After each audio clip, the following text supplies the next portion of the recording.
right, hello everyone. Eric Marks here again with FindingMiddle-earth.com. And today has finally come time to do my full review on the Sony A7R Mark III. So I've had this camera now, I can't believe it, already for 30 days, and I have to send the camera back tomorrow. So I will give you some thoughts, and to help me stay kind of quick and efficient here, I have a little list on my iPhone that I'll be referring to. Before we get started, just a heads up, because I haven't mentioned this in a long time, my 10-hour video course on landscape photography, post-processing, and blending, it basically teaches you everything you need to know about Photoshop for a landscape photographer. Still on sale for $25. When my Disney course comes out in a few weeks, that landscape course is going to go back to, I haven't decided yet, either $99 or $49. So if you do want to pick it up, it's still 25 bucks. It's well worth it. It is 10 hours of me teaching you about post-processing. Okay, so let's go ahead and get into just initial thoughts versus the D850, because I know I'm not going to make you guys wait to the end of the video, to hear the whole big, am I switching camera thing? Like, that's not why I get cameras in for review. I'm not going to sell my Nikon stuff. You guys know I use the Nikon D850 as my main camera. I've been a Nikon shooter for a long time. And I love my Nikon stuff. This is the Nikkor 24-70, and then this is a full frame camera as well, Sony A7R III with a 24-70 f4, and so you can see the size difference. I mean, it's pretty massive. And I've spent the whole 30 days shooting with this. I did not take one photo with this except for side-by-side testing some stuff, but I didn't do any shoots with this or anything. I tried to take this out as often as possible so I could really give you guys a good opinion on it. So initial thoughts are, I'm definitely not, looking or have any interest in switching to Sony. I still think the camera system really isn't for me, but it did impress me a lot more than I thought it was going to. So let's go ahead and get into the review. All right, I'm going to start the first category here. So let's go ahead and start with ergonomics and button layout. Okay, so as far as the ergonomics go, we'll attack that first. I think that the ergonomics on all of these Sony cameras, at least for me, are absolutely atrocious. And I hate starting out the review with something negative, but it's me and my friend Joseph, who do the Burst Mode podcast together. We were talking that the Sony ergonomics are only something that a mother could love, because it's that awful. The worst thing about it, after shooting with this, for a week on a family vacation to Disney World, and then also doing some work with it, is I got this horrible blister on the front knuckle of my middle finger, because the grip here, I don't know if you can see, the grip, the distance between grip and lens is so cramped. And the lens here, this 24-70 f4, which is supposed to be a small lens, let's see if I can give you an angle on it here. There's like a bulge where it's small by the lens mount, which is fine, and then it kind of bulges out right here with this sharp corner, and it's right where my finger is. So if you can see, okay, I don't know if you can zoom in on that there. I'll see if I can cut in on this on video and zoom in. If you can see, the knuckle is just pressed up, shoved up right against that sharp part of the lens. And the whole time I'm shooting, it's just jammed right in there, and there's no room for me to go anywhere. It's such a tight grip. So not a big fan of the ergonomics and the handling of the camera. It just doesn't feel that great. And then, of course, there's the problem. My pinky has nowhere to go. A few of my viewers were kind enough to look up something. There was something that you can screw into the tripod mount that extended the grip a little bit, which looked okay. But still, I would rather it just feel good out of the box. Like there's nowhere for my pinky to go. The grip was very cramped. So that was my biggest complaint, was the cramped grip. The second biggest complaint is, I don't know if this may literally be just me. I may be the only person on the entire internet that has even noticed this. But compared to my Nikon camera, the front ring, the front dial, where you change the aperture on this camera, every time I was like putting it up to my face or bending down through a tripod and trying to change it, it's so uncomfortable to get to. And it might, again, this might literally just be me, but it feels like the ring should be like right here where my finger is. But it's not. That's just the lip of where the camera chassis falls off and goes into the ring. So the ring, I feel, should be right here. On my Nikon camera, it just feels good. Like it just falls right off the shutter and there's my ring. But here, I feel like I have to contort my hand in a way where I almost bend my wrist to get to the ring. I don't know if you can see how I'm bending my wrist to have to reach the ring. If not, I'm basically just rubbing the magnesium alloy body. I'm not doing the aperture ring right there. The ring is down here. So it's weird. It's almost like I have to literally turn my finger to get to the ring. I did not like that. That was very annoying for me for the whole 30 days. So ergonomics, I'm going to give that a definite negative for me. It just did not work. So let's move on from that and talk about button and dial layout. I thought the buttons are laid out actually, okay. Again, the cramped ergonomics, I'm not going to talk about that anymore as far as the buttons go. So let's just stick on the buttons for right now. But the buttons, as far as where they're laid out on this tiny camera body, are okay. I like the 2 custom function buttons right here on the top of the camera. Those are nice and they're very, very clicky, if that makes sense. So I can definitely tell that I'm pressing one or the other. I'm not a huge fan of the wheel on the back. It feels pretty cheap. The whole pushing the wheel in left, right. I don't like that. I would much rather have full functionality with the joystick or some other actual buttons, not the actual dial. And my favorite thing about the buttons on the camera is there's 2 things. Number 1, the joystick. I think the joystick is perfect. It's huge and it's very comfortable. It's more comfortable even than that of my D850. So the A7R III, the joystick actually kind of lets your thumb sink into it. It has these little grips, these little things like spikes that stick out and almost create a little divot for your thumb to sink into.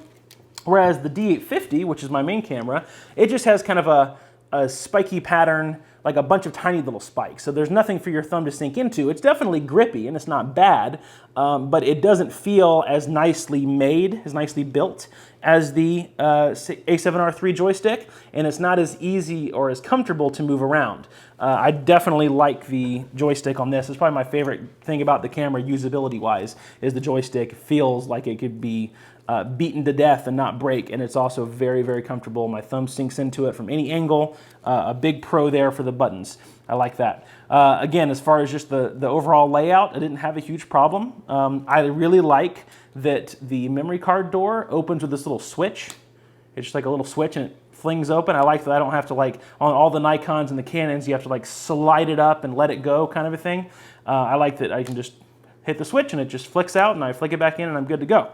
So yeah, that's my my short ergonomics and button layout. I'm not going to spend a ton of time on each category, by the way, before we move forward, because I am way late to the party on the A7R III review, so I'm not going to spend all them. You guys have heard a million reviews on this camera. I'm just going to give you my kind of quick and dirty review because I'm not considering buying this or anything, so I don't have to go through an insane amount of stuff. If you guys are considering buying this, that's why I'm covering the quick highlighted stuff, but I would still almost every single time push you into getting the D850 or a Fujifilm camera.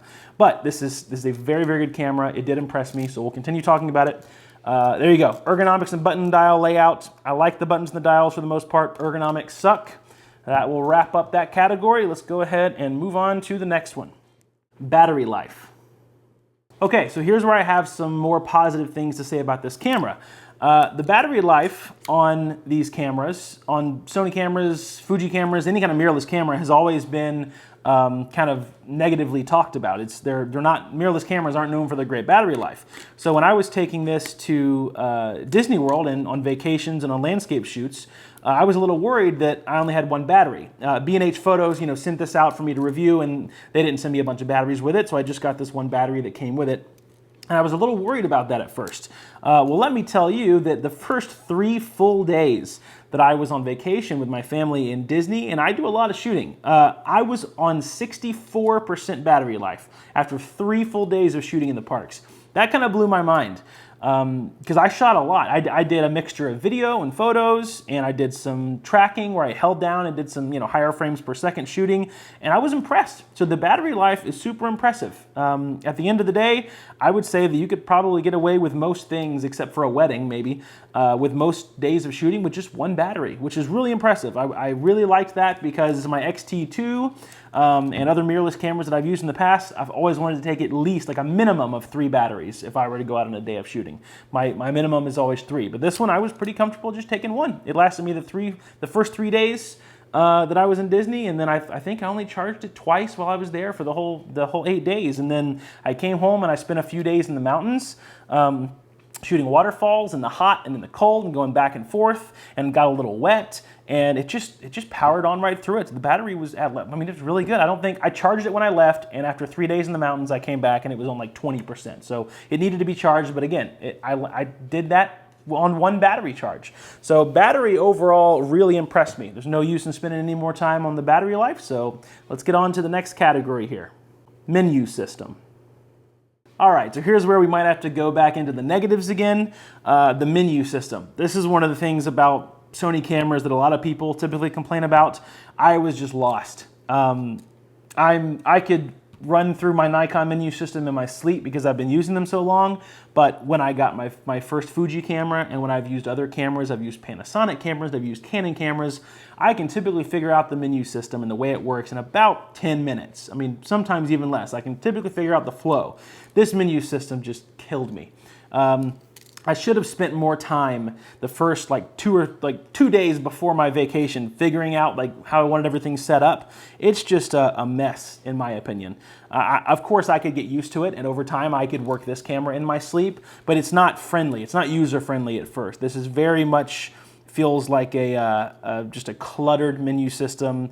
It's not well laid out. A lot of the terminology that they use in here is very different from the terminology that I'm used to on Canon, Nikon, Fuji.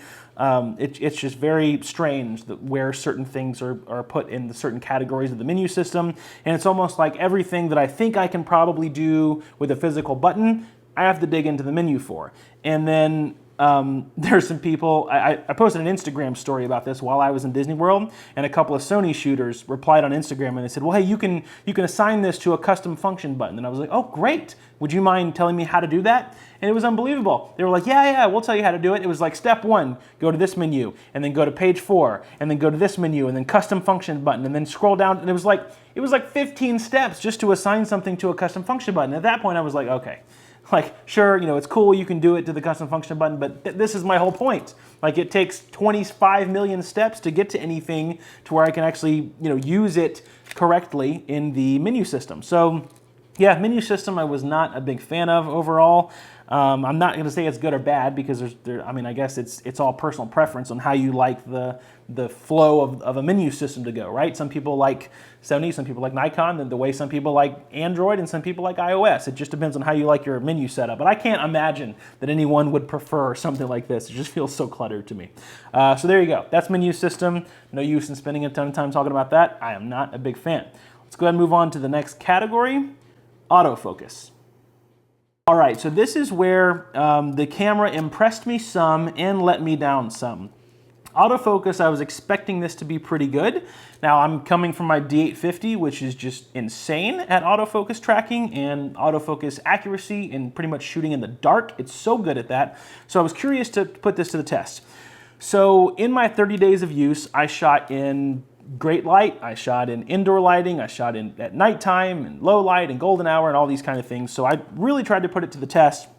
And I'll say this, the most impressive thing by far about the autofocus system is the IAF autofocus tracking. I use that on my daughter. She's a 2-year-old, so she likes to run around fast everywhere. And I was so impressed on how this voodoo works with how the tiny little green box just stays on the eyeball, one of the eyeballs the whole time. That was insane to me because I did have a version of eye autofocus tracking on the Fuji X-T2, and it was okay. It was just okay. I didn't hardly ever used it. This is insane. So bravo to Sony for continuing to tweak the eye autofocus. I hear that it's even better on the A7 III and the A9. I can't even imagine it would be better than this, but so good. Now let's talk about general autofocus tracking and when things get dark. Because when things start to get darker and the lower light hits, that's when the camera let me down. So at sunset, when the sun goes down and they're still starting to go into the blue hour and things are just, very shaded, but still bright enough outside to take some photos, that's when this camera struggled. It needed serious help struggling. It would almost only work on the center autofocus point, and pretty much all form of autofocus tracking would be just gone. It would get maybe 1 out of 5 or 6 shots in low light. And I don't mean dark. I mean, I'm talking about, the sun goes behind a cloud or the sun's about to go down. It's just getting dark, but it's not dark yet. It's not pitch black outside. And yeah, that's where this camera let me down a little bit. Now, if I'm pointing at something bright that has a lot of contrast in it, you know, for the autofocus point to detect, of course, it worked nicely. But if I was shooting, you know, again, a photo of my daughter or my wife or some family pictures, anything like that in the shade or in lower light situations, it had time. It kept doing those little focus pulls back and forth. So I wasn't too impressed with that. However, in good light, the autofocus tracking was good. I mean, it was very respectable. But again, at the end of the day, I think they need to work on the low light autofocus acquisition. I don't know what the actual spec on this camera is for how many negative EVs it can focus in low light. So you can look that up if you want to know that. I'm sure it's probably -2, maybe -3. I wouldn't think -3, but I would think maybe -2 EV. At least that's what it seemed like using the camera. So then if we quickly talk about why that disappoints me, is because the Nikon D850, it seems like it can get focus in pitch black. Like, it seems like this thing can see more things in the dark than I can see with my human eye. I've never had a problem focusing with this in lower light. It's actually insane. It almost always just immediately just locks on to anything and everything. And I've been really, really impressed with this in lower light situations. So that's probably why it let me down. But if I had never owned the Nikon D850, I would say that this is about on par with something like the Fujifilm X-T2, even though the X-T2 might be just a little bit better, a hair better in low light. But I hear that the X-T3 is even way better than that. So not to go off topic, but just there's a little fun fact for you. So yeah, overall, autofocus, the IAF impressed the heck out of me. Lower light, that's where things got a little hairy in there, and wasn't too impressed with that. Overall with the low light, because I do like shooting in low light a fair bit without a tripod, and that's where it let me down just a little bit. But I think all of that kind of, the IAF kind of outweighed the whole thing, because that's still a very impressive voodoo feature. So there you go.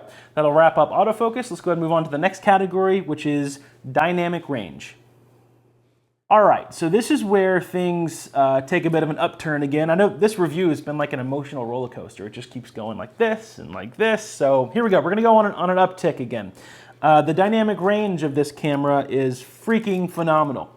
I have nothing bad to say about it at all. It's got clean shadows, it's got clean highlights. You can crank the shadows to 100%, and it's pretty much as clean as my D850. And my D810 always was. This I think they market this at 15 stops of dynamic range, if I remember correctly. And the D850, I think they market it at 14.9, maybe a little better into 15. So I would say they're pretty much about equal. If anything, and this is saying something, if anything, I would say that the highlight recovery on the A7R III is a little bit better than the D850. Other than that, they're about equal. They both have super clean shadows, which I love. But I mean, blown away. I'm honestly blown away at how much latitude one single RAW file gives me from this imaging sensor. Unbelievable. So dynamic range, nothing bad to say there. It's just insane. I'll run some photos up on screen. You've probably already seen some that are just one single RAW file, and the amount of dynamic range that is in those RAW files is just very impressive. It really is. So I was very happy with dynamic range. No complaints there whatsoever. All right, let's go ahead and move on to the next category. ISO performance. All right, so I'm not going to spend a ton of time on the ISO performance because I just have some very quick thoughts about it. Overall, I think the Nikon D850 handles high ISOs better with the high resolution sensors, because this is 42 megapixels, this is 46. So I didn't know how it was going to stand up against my D850, but I will say that at low ISOs, like 100, 200, it handles very well. It still has that amazing dynamic range. It seems like with this camera, for some reason, when you get above ISO 800, ISO 1000, that's when things start showing nasty things in the shadows. And I'm not saying that you can't fix that in Photoshop, because I was able to easily recover a few photos in post-processing with this camera, but it just seems like overall things are cleaner with the D850, even shooting up to about 3200 before you start seeing some slight color noise creep in. It seems like this camera has a lot bigger of an issue with color noise, specifically in the shadows, versus the D850.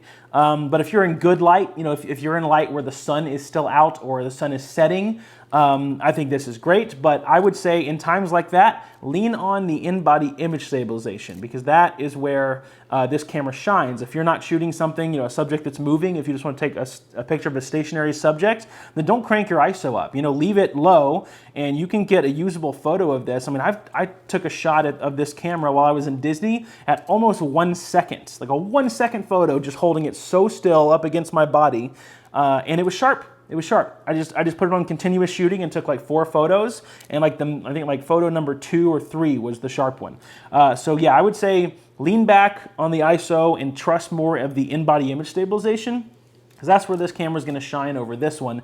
But if you need that raw, just better ISO performance native straight out of the camera, I would definitely say D850 has better ISO performance. For some reason, at least in my testing, this camera started showing nasty things right after ISO 1000, somewhere around there. And it's not like it was an unusable photo, it's just that's where things started creeping in more, whereas with cameras like this, the D850, I normally don't see things like that until after ISO 3200. So there you go. But at the lower ISOs, you know, ISO 100, it has just as good of dynamic range as the D850 does at ISO 64. So again, very impressive in the low ISO range. High ISOs, they get a little bit muddy. But again, in this day and time, I mean, you can, with the software that we have at our disposal, you can recover about any image you want and make it look really good with the correct technique and processing. Okay, let's keep things moving along quickly here. Let's move to the next category, which is EVF and LCD.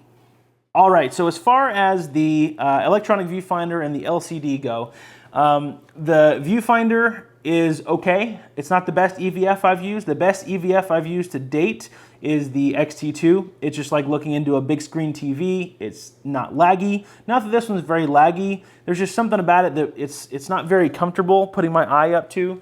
But I mean, it's nice and bright and beautiful. There's just something about the Fujifilm X-T2 viewfinder that just felt perfect to me. It was like, it kept my eye the perfect distance from the camera. I could see everything great. This one, I almost felt like I had to squint just a little more to see everything. But overall, I mean, it's beautiful. It's bright, it's colorful. I never had a problem seeing anything really. I mean, overall, it's good. It's just not as good as the X-T2 in my opinion. And again, I'm basing this review off of cameras that I've used before, so that's why I keep going back and comparing things.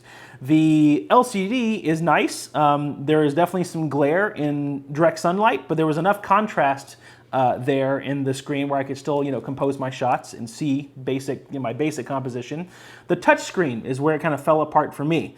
Even things as simple as like double tapping the screen to zoom in to 100% on a picture that I've already taken, that's where everything just felt a bit slow. I would double tap it and, you know, 2.5 seconds would go by, maybe like 1.5 seconds, 2 seconds, and then it would zoom in, you know. The D850, I'll double tap and literally like on my second tap, boom, there's my photo. 100% big, beautiful, sharp, right in my face. It's just amazing. So the touch screen overall, and same with the touch to autofocus. Like I'll touch to autofocus and the D850 pretty much focuses at the exact point of where I'm touching. The A7R III, it'll focus just like a hair to the left or a hair to the right of where I'm touching. So it just doesn't seem quite as accurate as the D850. So again, not that it's like bad and that it's unusable, it's just slow. That would be the one word I would compile for the LCD overall. The touchscreen is just slow, not very responsive. The D850 is much more like using my iPhone. It's just like I touch it and I zoom in and it's just super responsive and everything's there where I want it. This is just kind of slow and clunky. As far as the sharpness, I think the D850 is insanely sharp. I don't think the LCD on the back of the A7R III is quite as sharp, but on mirrorless cameras, I don't know if you guys do this, I hardly ever review my pictures on the LCD. I always stick my eye in the viewfinder where I'm nice and shaded from the sun, you know, and I zoom in there. So that's something I wish one day I could do on my Nikon cameras. I wish I could review my photos by looking into the viewfinder and being able to zoom in, because that's where the EVF is way sharper than the screen. So most of them are. So I love being able to look into this, you know, big beautiful thing and zoom in on my photos there. So that is definitely the way I prefer to do things. I would love to do that on my Nikon one day, even though I like optical viewfinders more than EVFs, but That's what I did most of the time. If I was checking for focus or checking for anything specific that I needed to review on the at 100%, I would just stick my eye to the viewfinder, zoom in, and I had everything right there, much sharper, nicely shaded from the sun versus the screen. So that's my thoughts on that. And I think we have one more category here. Let's see, last category is video. Okay, so with video, I'm not a videographer by any stretch of the imagination. I have been pushed to do more video over the past few years because I have a YouTube channel. So my quick thoughts are that I love that this thing has a 120 frames per second option in 1080, I believe. And it has 4K shooting, and it uses the full frame sensor. Again, I believe I believe all this is true. If not, correct me in the comments. I've been looking at so many cameras recently. But I never had an issue with the video. You know, I could change the aperture and the ISO and everything while I was recording if I needed to. The autofocus in video was quite nice. I liked it. I had no qualms with the video here. I don't shoot in log profiles. I don't do anything fancy. I liked it. It was nice. And I like, again, how on mirrorless cameras you can stick your eye in the viewfinder and do your, see everything through video that way. I thought the video was quite nice. I was pretty impressed. I got some video at the park while I was there that I'll overlay here so you can see that. I shot a mixture of 4K 30 and 1080 60, 1080 120. I just kind of shot it all so I could do some tests, and I was impressed. So we've reached all of our categories here. I guess we'll just do an overall conclusion of what I think. So overall, I've kind of talked bad about Sony for a long time, ever since I had a bad experience with buying the A7 II and A7R II, and I returned them. I like it, I like it. Like it's good. If you handed me this camera and you told me to go do a gig for National Geographic in the middle of the woods somewhere, I wouldn't complain. It's a good camera. Now, if National Geographic came to me and said, hey, you can choose between these two all day, every day, gonna go with the D850, and that's just because it's a big, chunky DSLR, and that's what I like. I like the big, heavy, built like a tank kind of thing. Like, this thing just feels like it can take anything, and at the end of the day, it still feels like some of the mirrorless cameras aren't really at that point yet. Like, it still just doesn't feel like I would have the confidence to take it into anywhere and everywhere. Like, I have the confidence, full confidence with the D850 that I can walk into any situation, any location, any kind of weather, and that I'm good, I'm taken care of. The last thing on my mind will be, is my camera gonna make it? Like, I can focus on composition and being creative. With this, it's not always like that. This feels more like a computer. It's a little clunky. I don't know how well it can handle weather sealing. I've heard that the battery compartment and some of the dials can get kind of wet. They'll let moisture in. So yeah, it's more of a confidence thing. I'm very confident in my D850, and it's not that I would never buy this camera and that this is just an awful camera. It's just there's nothing good enough about this yet to where it's going to make me drop my traditional Nikon DSLR system that I love and that has always taken care of me. But that being said, Sony shooters that pick this, don't be ashamed. There's a lot of hate that goes out on Sony shooters, and I see what all the fuss is about. It's a great camera. There's great technology packed into these things, beautiful image quality, beautiful dynamic range, and at the end of the day, it's a great camera. I mean, both of these cameras are going to take amazing pictures, and I just realized I left out, I was going to do a category on in-body image stabilization, but it didn't really warrant its own category, but I'll just tell you, that was also very impressive. Like I said earlier, I've taken photos at 1 second before with this, which is just crazy. It's so impressive. I've tried that with a DSLR before, and no way. I pretty much 1/30th of a second, 1/60th of a second is around the best you can do with a DSLR, and that's pretty much you have to hold your breath kind of a thing. So yeah, I think that at the end of the day, they're both amazing cameras that can produce amazing photos. Am I gonna buy one? No. Am I ever interested in switching to Sony? Not right now. In the future, who knows what people are gonna come out with. Right now, I have my eye on the Fujifilm GFX 100. I would love to own one of those one day, but I don't need it. I don't need it. I like my D850, I am happy with my Nikon stuff, and that's the way it's gonna stay. I'm gonna continue reviewing cameras and giving you my thoughts, and who knows, I might find one that blows my socks off and really impresses the heck out of me. And this one impressed me more than I thought it would, and I will definitely admit that. I have thrown some shade at Sony shooters before and at Sony cameras, and I can say that, I see what the fuss is about. It's a great camera. So there you go. If you guys have any questions or anything that you would like to add from your experience shooting with this camera, leave them in the comments below. Thank you guys so much for all the support, and and everything you've done for my channel to allow me to get to the point where camera stores send me cameras. Just thank you guys. So there you go. As always, thanks for watching, and I'll see you guys in the next one.